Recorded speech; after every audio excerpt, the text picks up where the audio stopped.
এ রাজু, আর দুটো পরোটা হবে? হ্যাঁ বাবু, কেন হবে না? সব পরোটা তো আপনাদের জন্যই। সব পরোটা তাহলে আমাকেই দিয়ে দে, সারাদিন কিছু আর খাবো না। তুই যদি সব পরোটা নিয়ে নিস তাহলে আমি কি খাবো? তুই আমারটা মুখে নিবি, পেট ভরে যাবে। বাবু বাবু। হ্যাঁ, কি হয়েছে তোর? বাবু বাবু পরোটা খাবো, বাবু পরোটা খাবো। হ্যাঁ, পরোটা খাবে? এই তুই চুপ কর। এ রাজু, ওকে দুটো পরোটা দে তো। বাবু বাবু, দুটো পরোটায় পেট ভরবে না বাবু। ঠিক আছে, ও যতগুলো পরোটা খেতে চায় দিয়ে দে, পরোটার দাম আমি দিয়ে দেব। ওই তুই ওইদিকে ভ্যাবলার মতো দাঁড়িয়ে আছিস কেন? দে পরোটা, দে পরোটা, দে পরোটা খাবো। আজ কতদিনের ইচ্ছা পূরণ হবে তুই জানিস? জীবনে কোনোদিন তো আর ভালো কাজ করলাম না, একটা এই ভালো কাজ করে যদি পুণ্যি করতে পারি।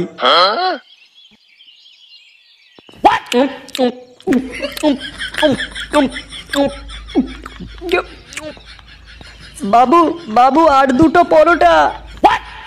আর দুটো পরোটা খাবি নাকি? আর কত পরোটা খাবি তুই? বাবু বাবু, এখনো আমার পেট ভরেনি। দোকানের সব পরোটা খেয়ে নিলি আর বলছিস পেট ভরেনি? এমন কানের গোড়ায় ঝাপড় মারবো না, ছটফটিয়ে মরে যাবি জানিস। ভিক্ষে করেও আর খেতে পারবি না, যত সব আমার কপালেই জোটে। হে রাজু, এই কত হয়েছে রে আমাদের? হ্যাঁ, আপনাদের মোট হয়েছে 1200 টাকা। এই খেয়েছে রে, 1200 টাকা কি করে হলো? দিন, টাকাটা দিন। খাতায় লিখে রাখ, কালকে দিয়ে দেবো।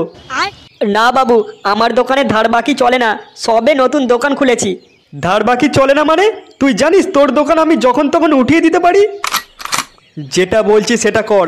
নান্টুর নামে 1200 টাকা লিখে রাখ, কালকে নান্টু এসে দিয়ে দেবে।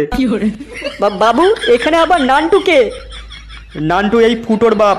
কালকে আমি নান্টুর হাত দিয়ে 1200 টাকা পাঠিয়ে দেবো, নিয়ে নিস।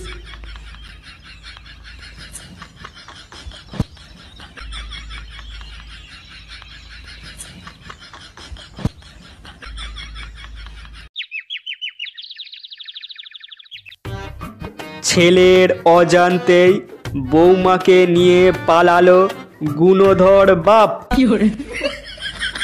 ছি ছি ছি, কি সব দিনকাল এলো। হ্যাঁ, নিজের বাপই বৌমাকে নিয়ে পালাচ্ছে, তাহলে ছেলে কি করবে? গিন্নি, ও গিন্নি। কি হয়েছে কি? বলি রান্না হয়েছে? কেন এখন দেরি আছে রান্না? সেই কোন সকালে রান্নাঘরে ঢুকেছো, এখনো পর্যন্ত রান্নাটা হলো না। হ্যাঁ, আমার তো 10টা হাত, তাই রান্নাটা তাড়াতাড়ি হয়ে যাবে। অফিসে দেরি হয়ে গেলে বসের কাছে কথাটা কি তুমি শুনবে?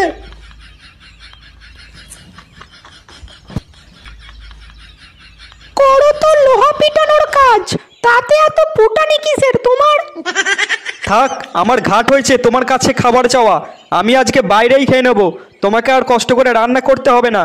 হ্যাঁ, তাই যাও।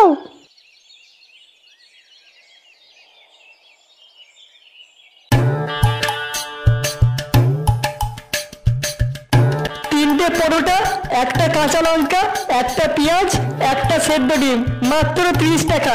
যাতায়াতের টিকিটও হবে না।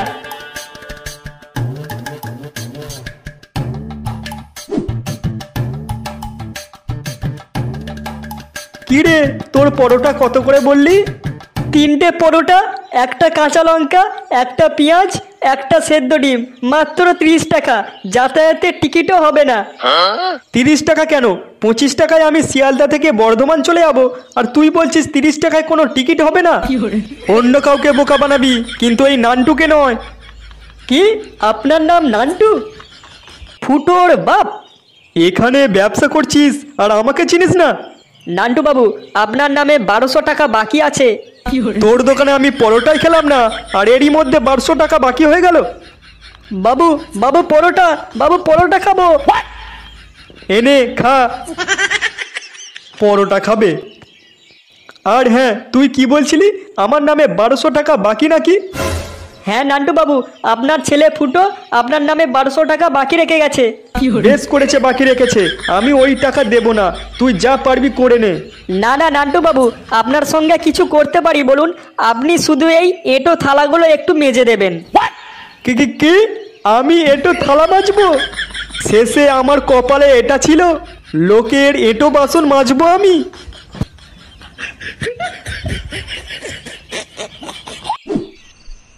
গাড়িটা একটু জোরে চলবে, এতে হচ্ছে না। জোরে চালাও। হচ্ছে, এবার হচ্ছে, চালাতেই থাকো, থামবে না। করাচ্ছি তোকে খেলা।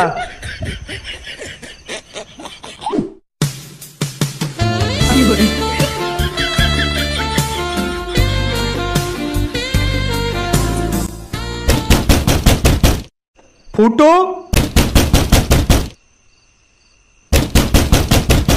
কি রে, দরজা খুলবি না ভেঙে ঢুকবো? দরজা খোলাই আছে বাবা। খেলায় এত মত্ত হয়ে গেছো, দরজা বন্ধ করতেও ভুলে গেছো দেখছি।